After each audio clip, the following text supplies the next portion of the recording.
There's some very good provisions in the Senate bill, such as the doubling of the child tax credit and making it refundable. But the biggest mistake was putting in a provision from the Affordable Care Act into the Senate bill that's not in the House bill, and I hope that will be dropped.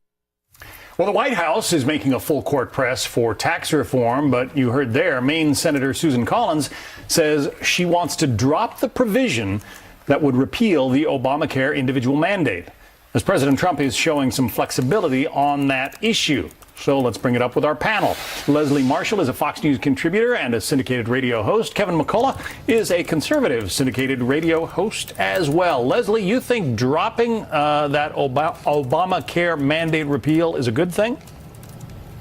Yes, I do. I think what we saw happen in the House could, for Republicans, perhaps happen in the Senate. John, this is a problem both Democrats and Republicans have had historically, and because I'm on the left, I see it happen more on the right, which is you're going toward the finish line, let's add something else we really want. But when you add these line items, that becomes problematic, and you have more individuals, such as Susan Collins, that might say, hold off, we need these to be two separate issues, two separate pieces of legislation, and I think they should be two separate pieces of legislation, and I think the Republicans would have an easier chance passing in the Senate if they did heed Senator Collins' advice. Kevin, what about that idea? I mean, keeping a tax bill, and doing something else with health care? Well, that's the problem. The ACA individual mandate is in essence a tax, and that's what the Supreme Court saw it as, and that's what the American people see it as.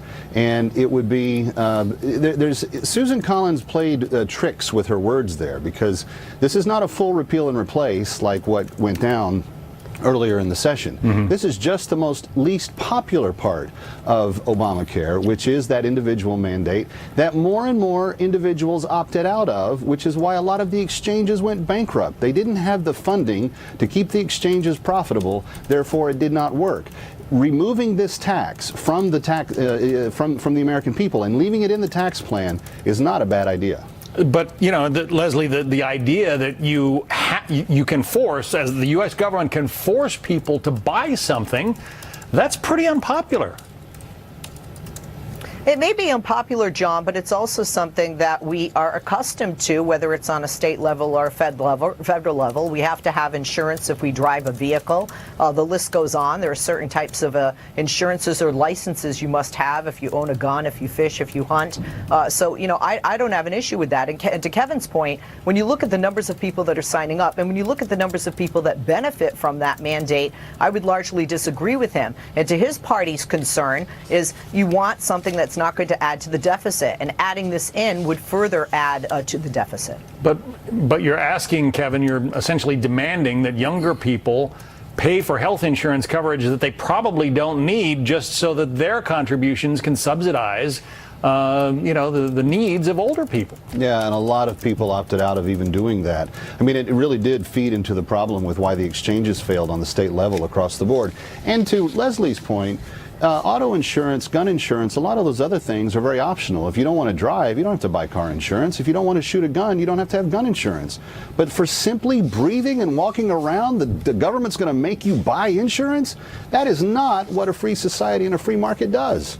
So the idea, I guess the question, Leslie, is would dropping that mandate from this tax bill, would dropping the individual mandate from the tax bill, the repeal of the individual mandate, do you think that makes it more likely that the overall tax bill passes the Senate? I think it makes it more likely, but I still don't think it will, because there are issues for deficit, and quite frankly, there are senators like Jeff Flake that may not like the president, you know, saying what he's going to do or attacking him. There are people leaving the Senate, and therefore they may, in a sense, leave their party with a vote. I do want to say one quick thing to Kevin's point. Kevin, you know I'm married to an orthopedic surgeon, and I am part owner of a huge orthopedic medical group. And one of the things that we had in healthcare is that young people who might feel healthy now become sick, and when they become sick, they wait till the point of being critically ill, come into the emergency room, and that's why we've seen so many hospitals closed, because they couldn't handle the load of sick people. They just didn't have the healthcare representatives to take care of that. That was an issue which none of this addresses.